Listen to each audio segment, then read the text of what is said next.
ને પૂજારીનું પોષણ કરવાનું મને પોષાય નહીં, માટે આવે તમે દૂર સાવ જાઓ, અહીંયા રહેવું હોય તો અહીંયા, નહીં તો તમારા દેશમાં ચાલ્યા જાઓ. બોલો માને કેટલું દુઃખ થયું હશે.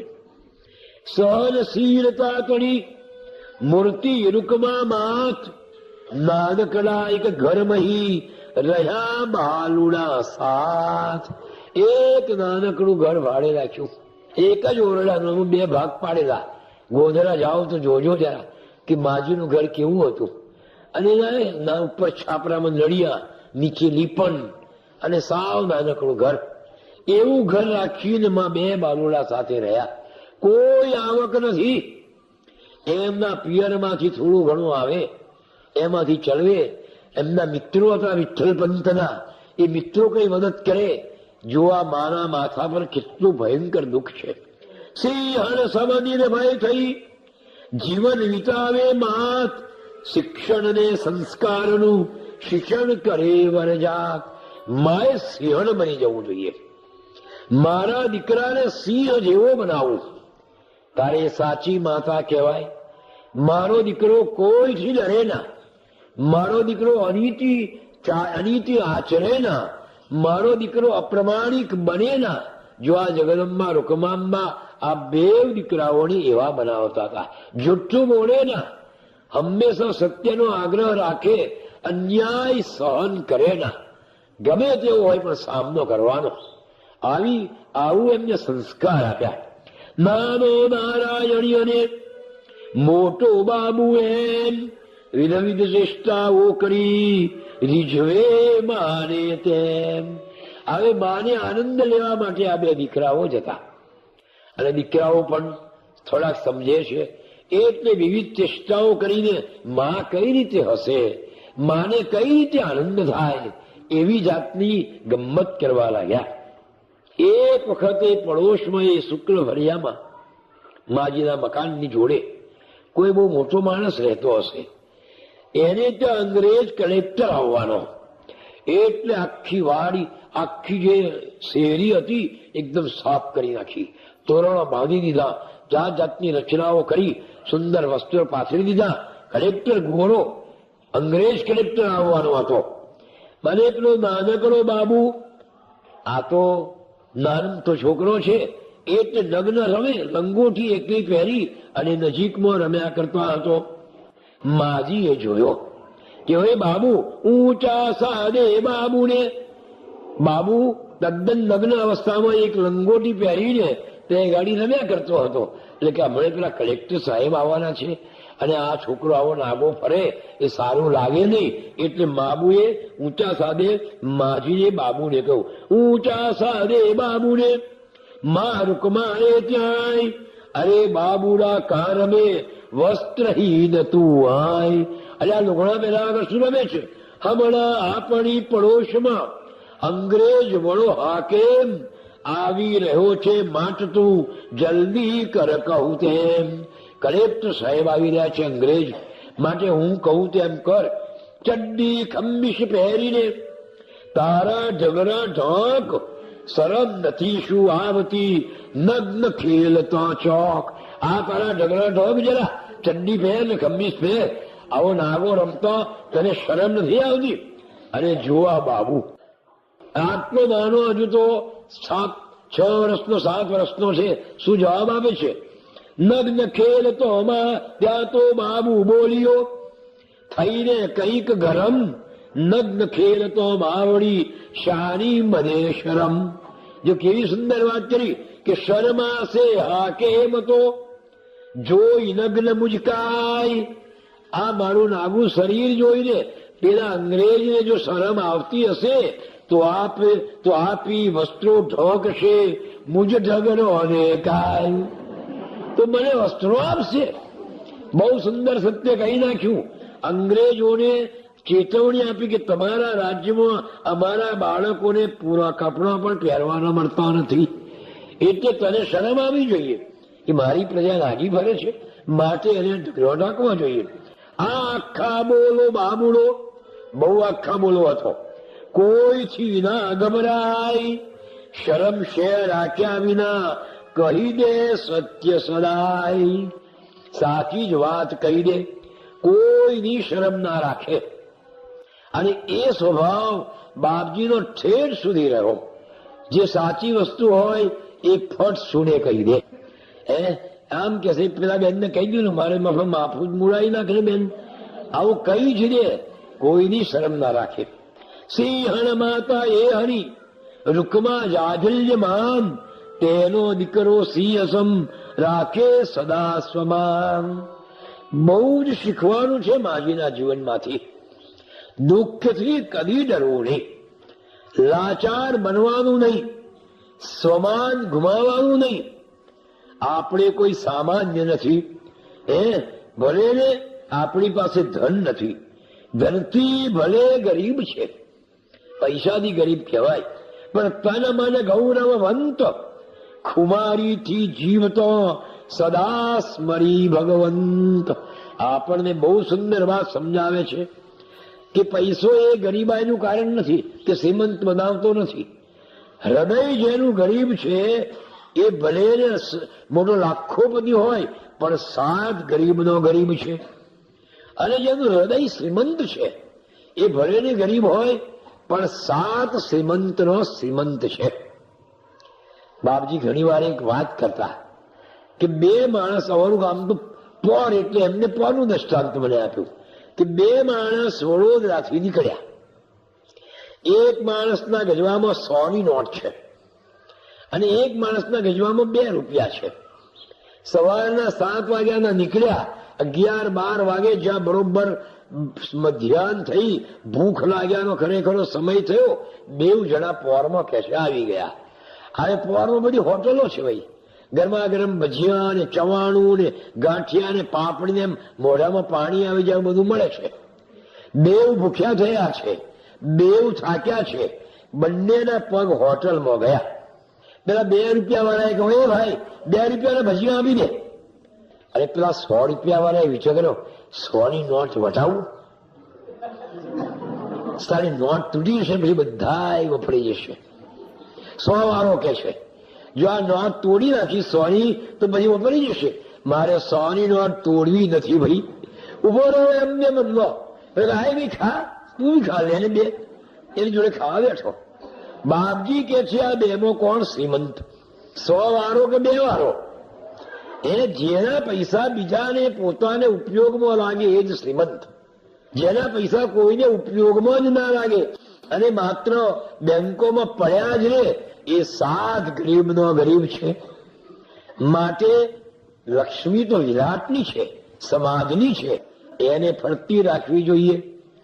આપણે બહુ સુંદર વાત સમજાવવાની છે કે ભાઈ વિરાટ પુરુષનું વર્ણન પુરુષ સૂક્તમાં ભગવાને કર્યું છે, ભગવાન ઋષિ મુનિઓએ, કે ભાઈ વિષ્ણુની મૂર્તિ એ પણ આપણને એ જ શિખામણ આપે છે. કોઈ પરદેશીને આપણે વિષ્ણુની મૂર્તિ બતાવીએ કે અમારા વિષ્ણુ ભગવાન આવા છે, કેવા છે કે ક્ષીર સાગરમાં શેષનારાયણની સૈયામાં ભગવાન વિષ્ણુ સુતા છે.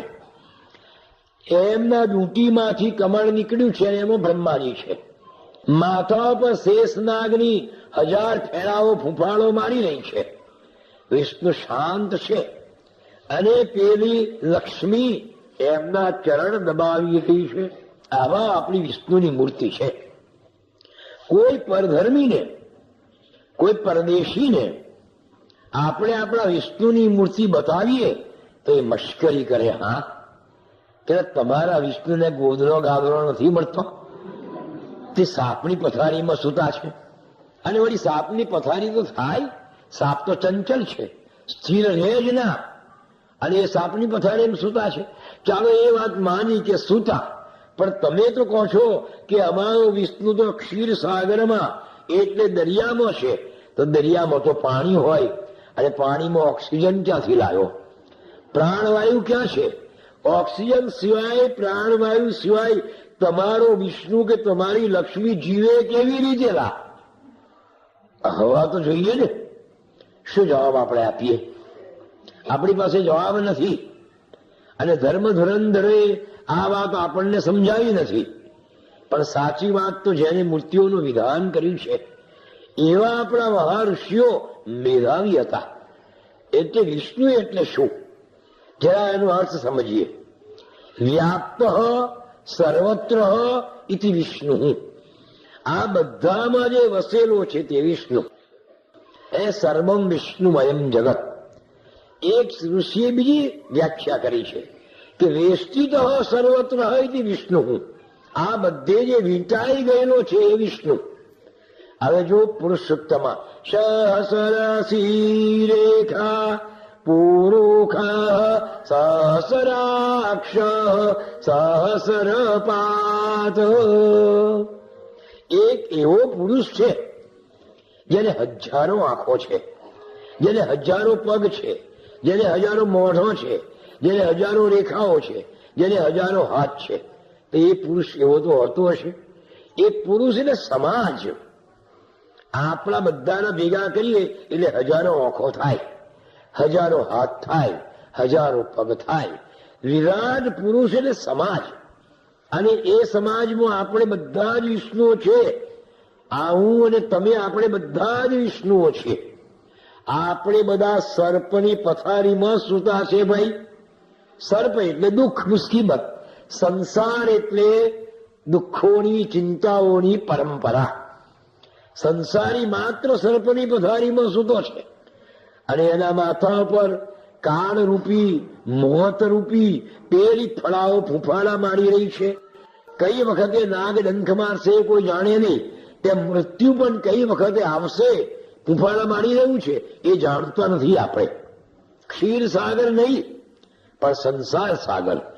સંસાર રૂપી સાગરમાં આપણે બધા દુઃખરૂપી એટલે મુસીબતો રૂપી સર્પની પથારીમાં સૂતા છીએ. અને આપણી ઉપર મૃત્યુરૂપી પેલી ફળાઓ ફૂંફાડા મારી રહી છે. છતાંય વિષ્ણુ ભગવાન કેવા છે જરા એની આપણે સ્તુતિ જોઈએ કે શાંતાકારમ ભુજગ શયનમ પદ્મનાભમ સુરેશમ. પહેલી બે લીટીઓમાં પહેલા બે પદોમાં કવિએ કેટલો બધો વિરોધાભાસ કર્યો છે.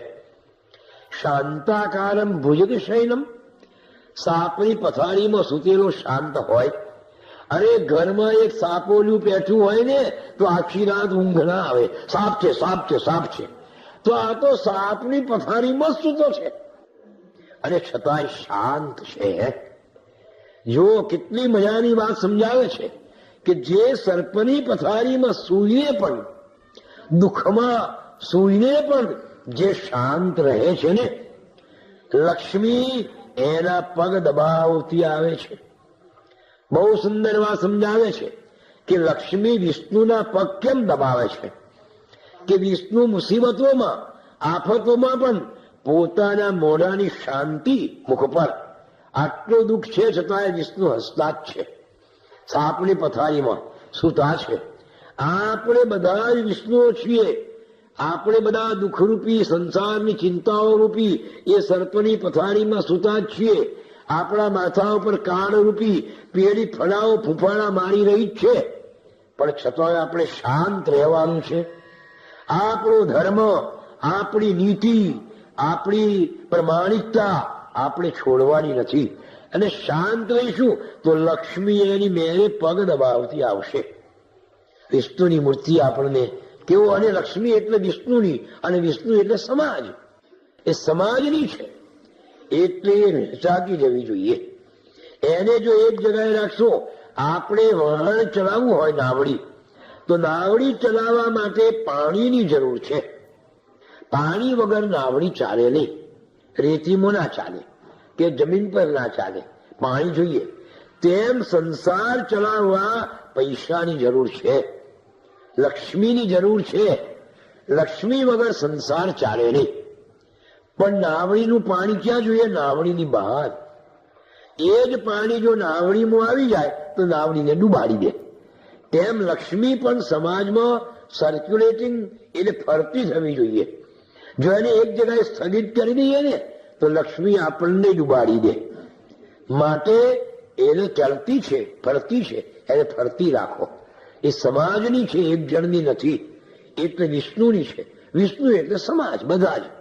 આવી સુંદર વાત વેદોએ સમજાવી છે. હા, જુઓ, ધનથી ભલે ગરીબ છે, પણ તન મન ગૌરવવંત, ખુમારીથી જીવત સદા સ્મરી ભગવંત.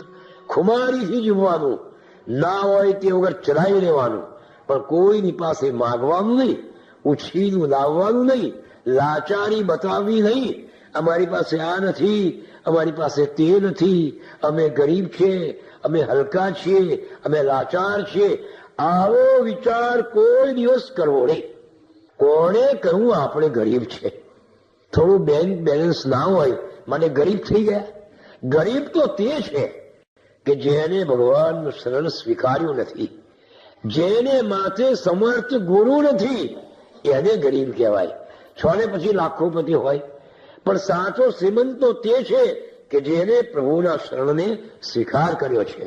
જેને માથે સમર્થ સદગુરુ છે એ શ્રીમંતનો શ્રીમંત છે.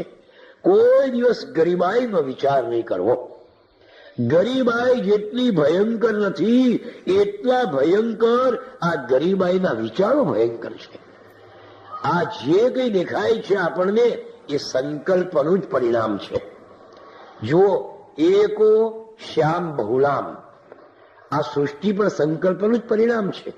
પરબ્રહ્મને વિચાર આવ્યો કે હું એક છું, મારે એકમાંથી અનેક થવું છે.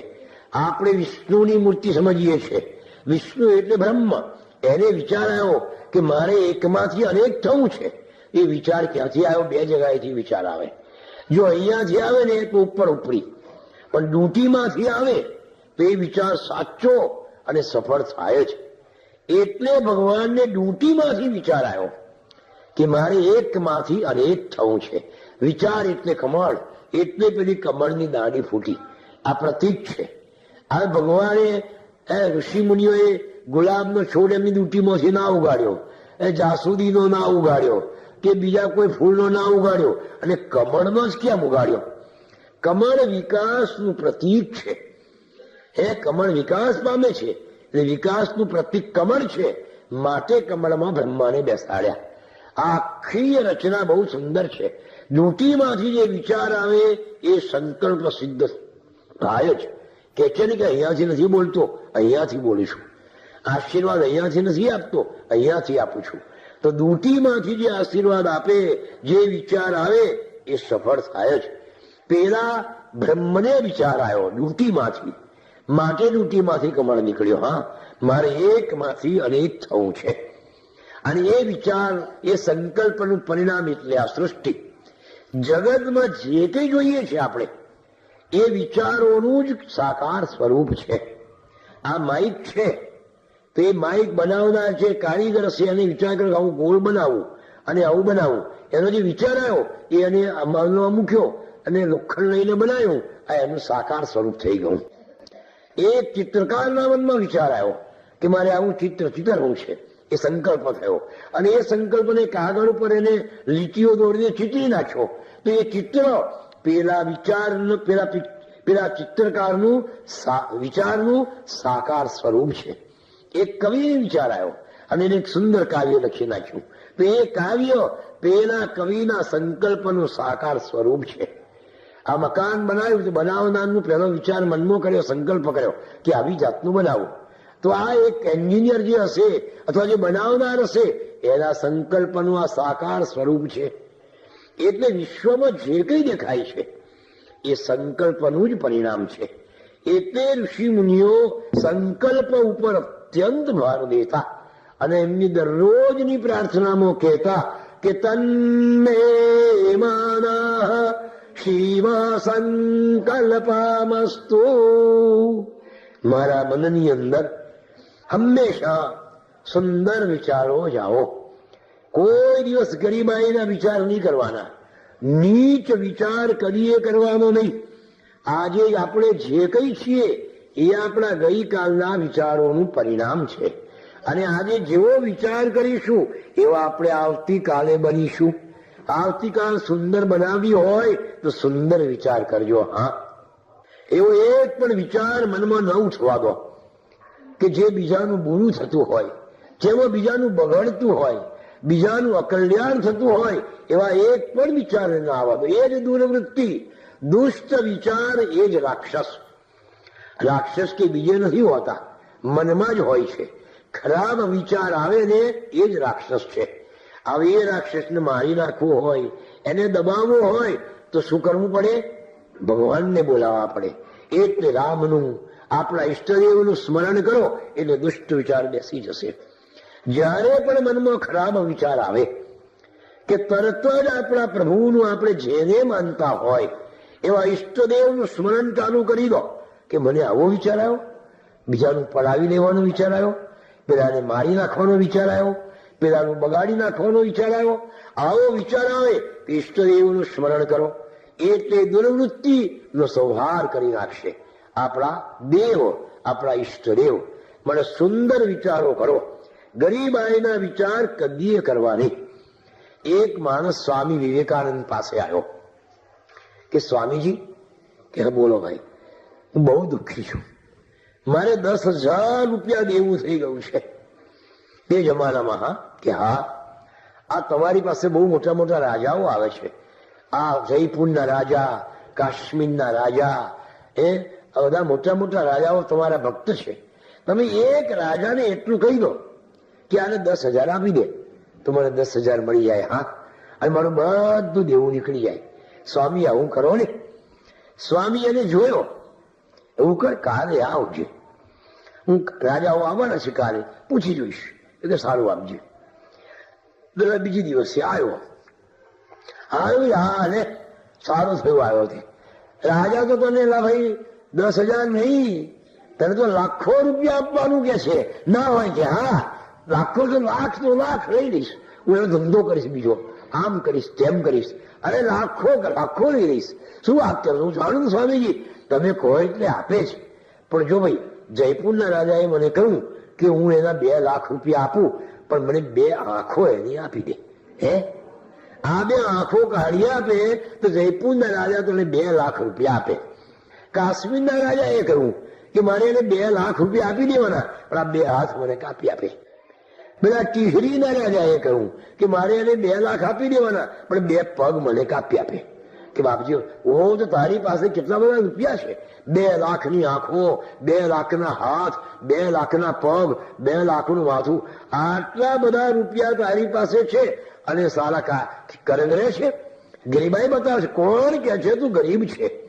ગરીબ તો તે છે કે જેના વિચારો ગરીબ છે.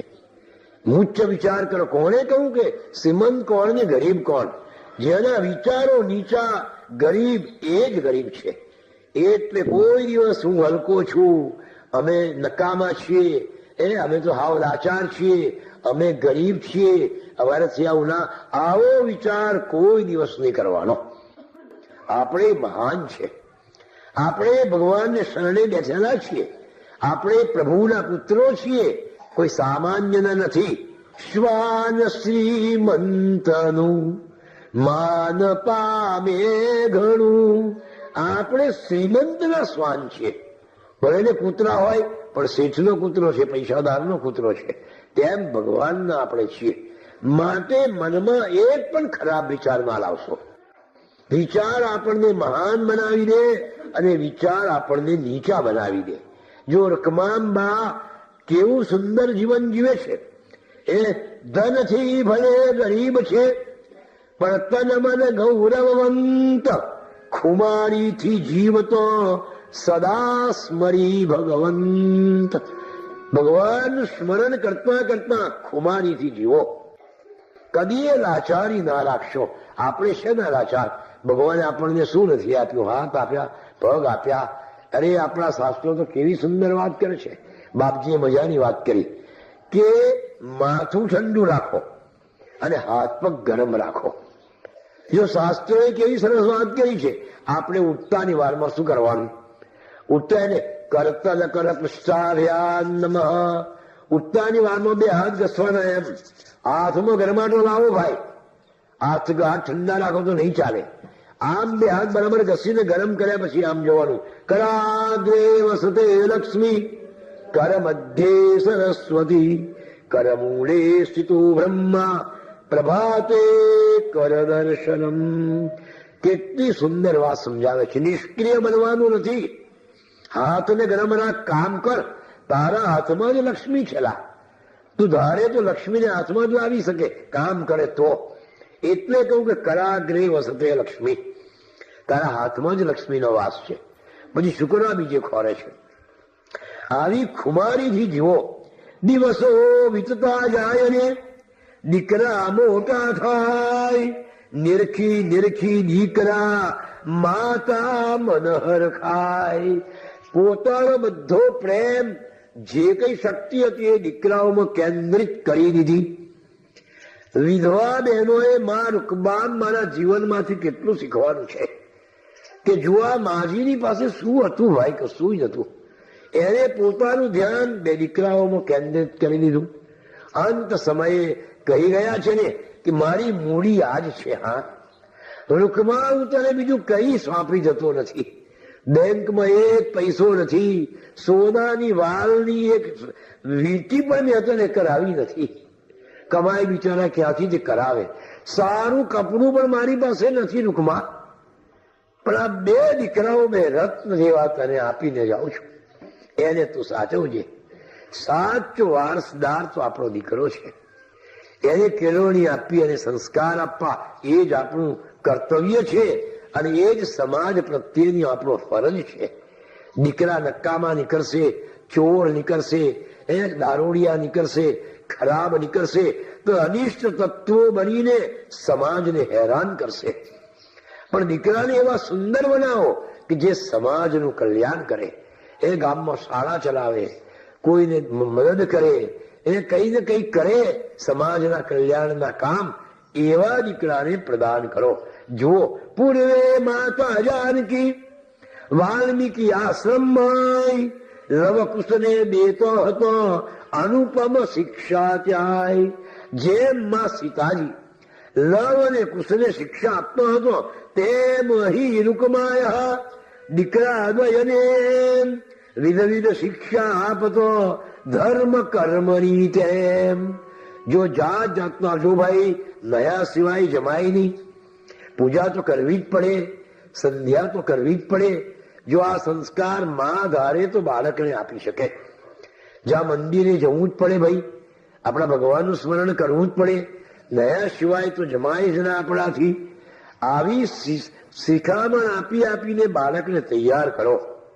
એ અલગજી કે છે કે સમયને સરતો વારસી સર સર સરક્યો જાય.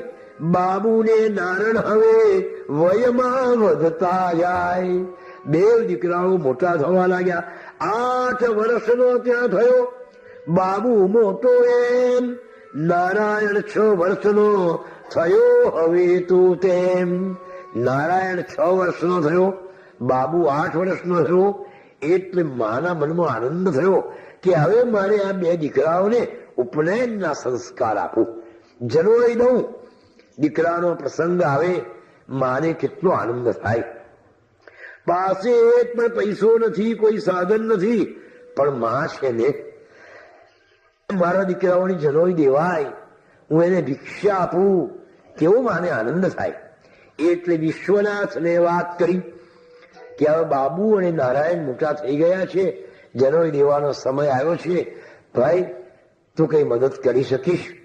વિશ્વનાથે ઘસીને ના પાડી કે ભાઈ મારાથી કશું બને નહીં. એવું કરો, તમે દેવડે કાગળ લખો. કેમ તમારો તો કઈ ભાગ નથી? અને તમારા પતિએ તો દર વર્ષે દર મહિને 3 રૂપિયા એમને મોકલ્યા છે.